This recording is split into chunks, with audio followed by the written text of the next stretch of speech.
When did you get into radio? Was it at KFIZ? If not, when did you eventually to come to KFIZ? I started in radio in 1974 at WAGO Radio, which are the three towers on the west side of 41 prior to the Butamore Bridge, if you're going south. I started there and became a sales manager. And then Bruce Grassman and Don Jones hired me because I was getting a lot of business out of Fond du Lac, and it made them mad. So I went to work for them in 1979. 79 as a sales guy. All right. As a sale, And I took Joe Gazer's place in sales, which was a huge sports list, and I'm not a sports guy at all. I was born in a dance hall. My dad had a dance hall and a resort. So, in fact, Tuba Dan played in my dad's dance hall, as did Ron Harvey. Ron Harvey played at my dad's grand opening, and I have verification of that in 1952 for the grand opening of the Orhula Ballroom. Ron Harvey was the entertainment. What was the name of the Orhula? Orahula. It's near Fremont, south of Fremont. Near Fremont. It was after that it became Honolulu. Cliff Hahn bought it, and they ran it for about 50 years. But Ron was the entertainment for the opening. My Uncle Jack, my grandfather, and my dad owned it together. And I was just a kid. I was probably 10 years old, 12 years old. Wow. How about that? Yeah. So when I came to KFIZ, Ron looked at me and he said, "Are you any relation to the Boysons from Orahula?" And I said, "Well, what do you think? It's a town of 30 people." And I said, "I'm actually from Tustin."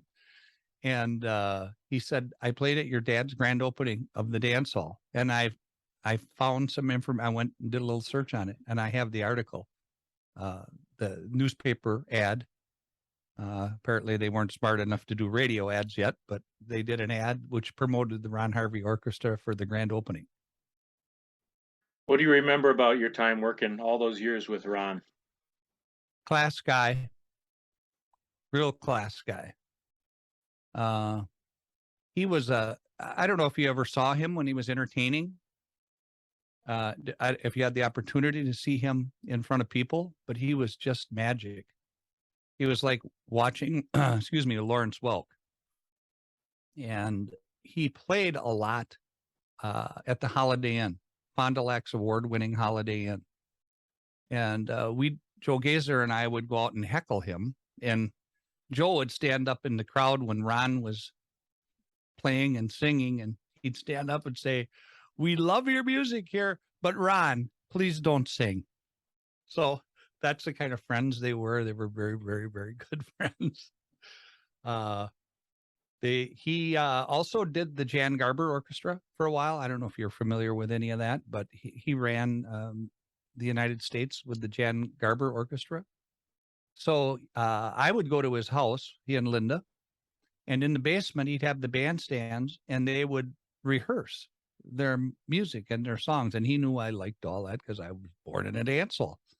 So he was just a master of entertainment, and he carried that into the studios. And I'm sure you recall when Ron and Joe would actually read the newspaper from the Fond du Lac Reporter, Commonwealth. Do you remember that? They'd read it verbatim on the air live. It was amazing, but that's when they were owned by the same company. Now it's a little different. So yeah, for people that certainly weren't around or don't recall, what was this show like? Is you talking with people in the community, playing music, all of the above? It was, when I started, the positioning statement was people make it happen. That was the positioning statement for their news talk format. And it was all about being in the community. It was just community involvement, very heavy local sports, very much involvement with the Milwaukee Brewers and Green Bay Packers. I think KFIZ was probably, and the only one that might have beat us would have been WHBY, but the first network sponsor for the Green Bay Packers and also the Milwaukee Brewers. So 100 years, right? Yeah. Pretty amazing.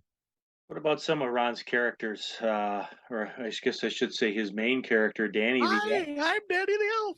That was a great program. I don't know who bought the rights to that, but it was done very well.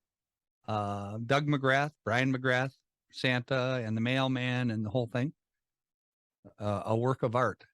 And I should research that. That should surface again, because that's what goes around comes around. And I think it would be hugely successful. And what was, yeah, I mean, just with that whole concept, Danny the Elf, kind of just, explain what that was and how popular that was, certainly around Christmas. It was, and they did the gist of it was obviously before the holidays, and they'd actually have letters sent into the Fizz.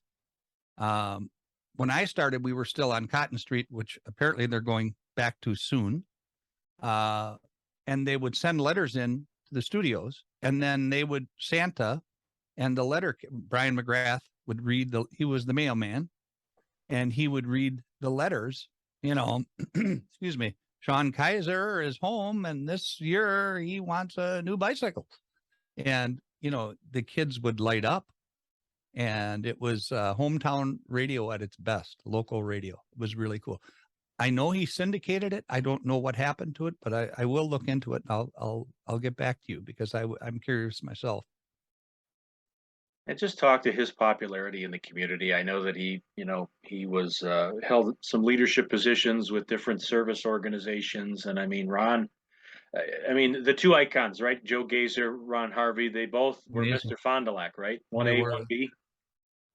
They absolutely were. Very highly respected. And we've been here. This is our 24th year at Hometown Broadcasting.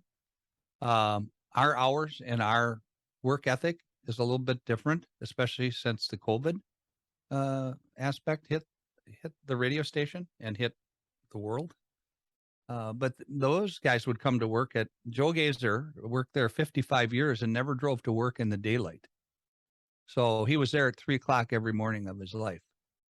And not only that, he would go out and do high school sports on Fridays and whenever the playoffs, he was there, So dedicated, loved it, knew everybody in the community and all the surrounding counties. Final thoughts on Ron and his career, as well as KFIZ 100 years. Wow, what a legacy. I think they're smiling, or he's smiling down upon us. He was very proud of his accomplishments. He was a very proud man. He was a great musician. He was a great entertainer. He was just a great person. He loved people. And it goes back to that positioning statement. People make it happen.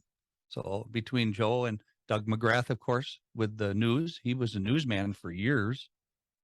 And I can't begin to think how many people worked at that property in 100 years. So I'm very proud to say I came from KFIZ background. WAGO was an AM radio station. So I was used to selling AM radio, and actually there was no FM. Actually, it was just coming up to speed. So I was weaned on that. So stepping into KFIZ was really fun because it was so highly respected.